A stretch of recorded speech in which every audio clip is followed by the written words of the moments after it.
one of the most valuable things I found from ultra endurance events is the honesty that is required to get through them from a practical point of view, because you Yeah, can't, there's nowhere to hide. I mean, yeah, there is somewhere to hide, but if you hide for too long, you're going to get found out, and it's going to be you that finds yourself out, and then you're going to be in trouble. So I think the skill of honesty and practical action, or essentially taking action when the practicality forces you to, is something that ultra endurance events will refine and hone into you. So from your perspective as an athlete, how much did ultra endurance training and then the actual practice of events refine you as a person? Because it's clear that obviously becoming a father has been a real turning point for your approach to things psychologically, but were there any demons in your 20s? Were there any perspectives that you had on your dad and your upbringing that were better managed through ultra endurance training? 100%. Yeah, and just touching on your point of honesty, I think closely linked to that is being fallible, being, Massively. admitting that you are not a perfect human and that sometimes you're not going to be able to provide or be the best of what and I always now get, it's funny, as I've come to my late 30s, I can look at young blokes now. There's some lads that come through on our races, and the ego is there, and you just see it almost like a weakness, that reaction of, this is fine, I'm going to do this, I'm going to do that. And I read a really cool thing recently, so I could try and rack my brain now, is that the world needs more boundless enthusiasm than toxic positivity. So the difference being that encouragement and support is much better than man up and do it.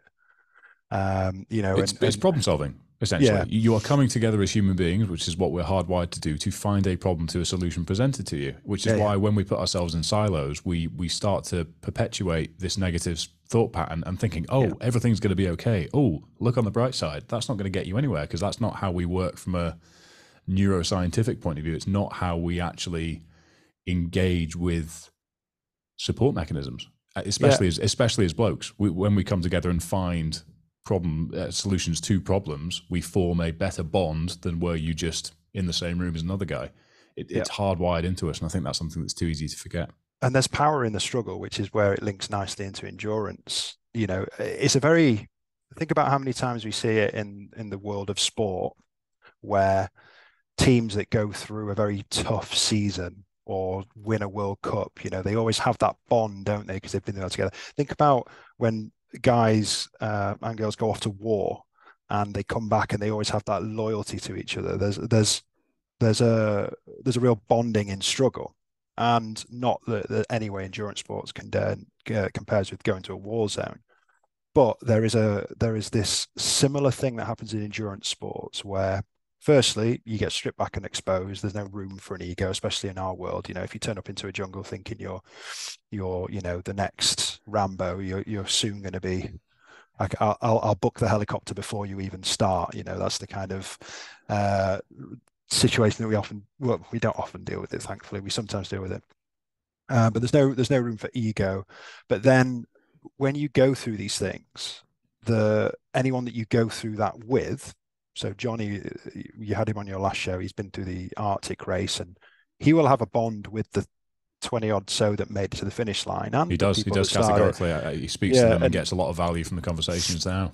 it's always an interesting thing that bond is there. And endurance sports does that. It can be a very lonely sport, which is great. It was great for me in my 20s. I managed to run away from a lot of stuff and then come back with a better mind, and probably more so quell that energy, like almost like a Labrador wanting, I had so much energy as a 20-year-old, so much anger, resentment, all the kind of things that come with the upbringing I had, which managed to kind of put a dampener on it. That's what that did. That was just putting a dampener on all of it, a coping mechanism.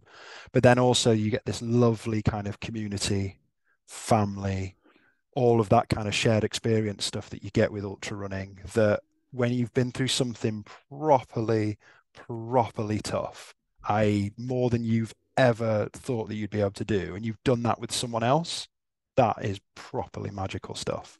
That is better than most things that you'll get in life, in my opinion. And that's why I'm so passionate about my job, because I almost like, my job is to almost set the stage, The people that do the race are the stars of the show. They go make the show and what it is. But I set the environment for people to go do that. And that's why I become quite obsessed with trying to find the best balance to make that happen. Because that is, you don't do a job like mine for the financial reward. I don't think. I don't think you do it for anything because I mean it's just not a thing. You wouldn't go into this if money was your main motivator. But for me, when you see those people at the finish line and that kind of release come through, then that's like the best currency in the world for me.